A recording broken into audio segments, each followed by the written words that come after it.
आज के वीडियो में हम समझने वाले हैं कि पैतृक जमीन में से कितनी जमीन की वसीयत की जा सकती है। तो सब कुछ जानकारी आज के वीडियो में हम समझने वाले हैं। देखो दोस्तों, सबसे पहले हम यह समझेंगे कि पैतृक जमीन किसे कहा जाता है। उसके बाद में हम समझेंगे कि वसीयत किसे कहा जाता है और उसके बाद में समझेंगे कि पैतृक जमीन में से कितनी जमीन की वसीयत की जा सकती है। तो हमने यहाँ पर कुछ काल्पनिक नाम लिए। पहला नाम हमने काल्पनिक लिया है धन्नालाल, ठीक है। दूसरा नाम है राम, तीसरा नाम है श्याम और चौथा नाम है करिश्मा, ठीक है। यहाँ पर यह धन्नालाल जो है यह पिता है और इसके एक पुत्र यह है, एक पुत्र यह है और एक पुत्री यह है, ठीक है। इस धन्नालाल के नाम पर यह 4 बीघा जमीन है, ठीक है।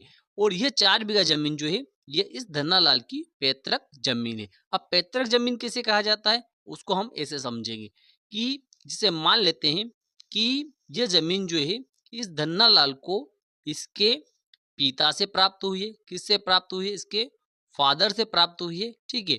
और इसके फादर को जो प्राप्त हुई थी वह भी इसके फादर के फादर से इसको प्राप्त हुई थी। अर्थात इस धन्नालाल के फादर और उसके फादर से इस तरीके से अगर ये धन्नालाल के पास में आई है, ठीक है। इसके अर्थात इस धन्नालाल के दादा परदादाओं से यह जमीन जो है यह इसे प्राप्त हुई है। तो ऐसी स्थिति में यह जमीन जो है यह पैतृक जमीन कहलाएगी, ठीक है।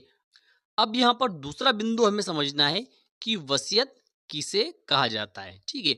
तो देखिए, अगर यह धन्नालाल जो है यह अपने जीवन काल में इस जमीन को या इस जमीन में से किसी भाग को किसी अन्य व्यक्ति को अंतरित करना चाहता है, अर्थात किसी अन्य व्यक्ति को देना चाहता है। और यह धन्नालाल जो है यह भी चाहता है कि जब तक यह धन्नालाल जो है यह जीवित है तब तक यह जमीन जो है इसका उपयोग, उपभोग या इसका किसी प्रकार से अंतरण करने का अधिकार इस धन्नालाल को है।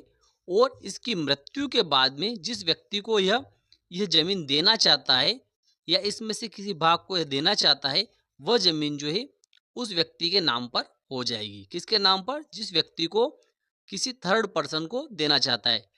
उसमें थर्ड पर्सन में यह पुत्र भी हो सकता है, यह पुत्र भी हो सकता है, यह पुत्री भी हो सकती है या कोई अन्य व्यक्ति भी हो सकता है, ठीक है। अगर उसको देना चाहता है तो ऐसी स्थिति में जो दस्तावेज इस धन्नालाल के द्वारा उस व्यक्ति के पक्ष में किया जाएगा उसे वसीयत कहा जाता है, ठीक है। और इस धन्नालाल की मृत्यु के बाद में जिस व्यक्ति के नाम पर इसने धन्नालाल ने वह दस्तावेज किया है, वह वसीयत की है, उसके आधार पर उस व्यक्ति को ये संपत्ति या इसमें से किसी भाग को अपने नाम पर करवाने का अधिकार रहेगा। तो इसे वसीयत कहा जाता है, ठीक है। अब हम समझेंगे कि पैतृक जमीन में से कितनी जमीन की वसीयत की जा सकती है। तो देखिए, इस धन्नालाल को अगर ये 4 बीघा जमीन जो है यह इसको पैतृक रूप में प्राप्त हुई है तो ऐसी स्थिति में इस जमीन के संपूर्ण भाग की वसीयत इस धन्नालाल को करने का अधिकार नहीं है। अगर ये धन्नालाल जो है इस जमीन के संपूर्ण भाग का वसीयतनामा किसी व्यक्ति के नाम पर, चाहे इस राम के नाम पर, चाहे इस श्याम के नाम पर या इस करिश्मा के नाम पर या किसी अन्य व्यक्ति के नाम पर अगर कर देता है तो ऐसी स्थिति में इस प्रकार का वसीयतनामा इस धन्नालाल को करने का अधिकार नहीं है, ठीक है। अब इस प्रकार का अधिकार इस धन्नालाल को क्यों नहीं है?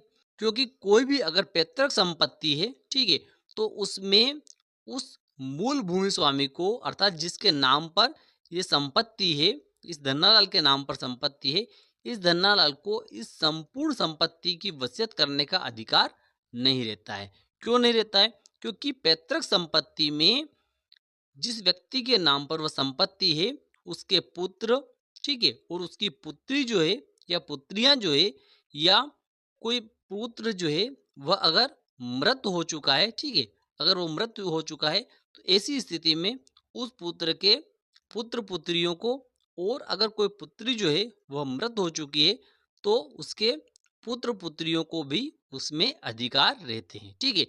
लेकिन यहाँ पर हम देख रहे हैं कि इस धन्नालाल के 2 पुत्र है, ठीक है, और एक पुत्री है। तो ऐसी स्थिति में अगर जमीन जो है वह 4 बीघा है तो ऐसी स्थिति में इस जमीन के 4 हिस्से होंगे, ठीक है। कितने हिस्से होंगे? 4 हिस्से होंगे। एक हिस्सा जो है इस धन्नालाल का रहेगा, दूसरा हिस्सा जो है वो इस राम का रहेगा, तीसरा हिस्सा जो है वो इस श्याम का रहेगा और चौथा हिस्सा जो है वह इस करिश्मा का रहेगा। तो इस प्रकार से इस धन्नालाल को जो है इस जमीन में से केवल 1 बीघा जमीन जो है उसकी वसीयत करने का अधिकार है।